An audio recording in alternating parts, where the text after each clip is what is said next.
സൗദിയിൽ നിയമലംഘനങ്ങൾക്ക് പിഴയടച്ചവരാണോ? അങ്ങനെ ഒരു സിറ്റുവേഷൻ നിങ്ങൾക്ക് വന്നിട്ടുണ്ടോ?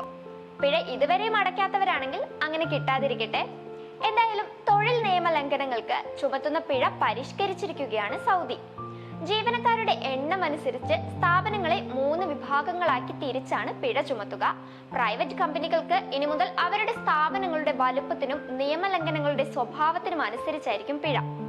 ജീവനക്കാരുടെ എണ്ണത്തിനനുസരിച്ച് 3ആയി തരം തിരിച്ചാണ് സ്ഥാപനങ്ങളുടെ വലിപ്പം കണക്കാക്കുന്നത്. തൊഴിലാളികളുടെ എണ്ണം 50ഓ അതിൽ കൂടുതലോ ആണെങ്കിൽ എ വിഭാഗത്തിലും 21 മുതൽ 49 വരെ തൊഴിലാളികളുള്ള സ്ഥാപനങ്ങളെ ബി വിഭാഗത്തിലുമാണ് ഉൾപ്പെടുത്തിയിട്ടുള്ളത്. 20 തൊഴിലാളികളോ അതിൽ കുറവോ ജീവനക്കാരുള്ള സ്ഥാപനങ്ങൾ സി കാറ്റഗറിയിലാണ് വരിക. നിയമലംഘനങ്ങളുടെ ഗൗരവത്തിനനുസരിച്ച് ഗൗരവമേറിയത്, ഗൗരവം കുറഞ്ഞത് എന്നിങ്ങനെ 2 തരം പിഴകളാണ് നിശ്ചയിച്ചിട്ടുള്ളത്. അപ്പോൾ ഇനി അറിഞ്ഞുകൊണ്ടും അറിയാതെയും ഒക്കെ നിയമലംഘനം നടത്താൻ പോകുന്നവരും പോകാത്തവരും ഒക്കെ ഈ കാര്യങ്ങൾ അറിഞ്ഞിരിക്കുന്നത് നല്ലതാണ്. കമ്പനികളുടെ വളർച്ചയ്ക്കും നിലനിൽപ്പിനും ഒക്കെ വേണ്ടിയിട്ടാണ് ഈ മാറ്റങ്ങൾ.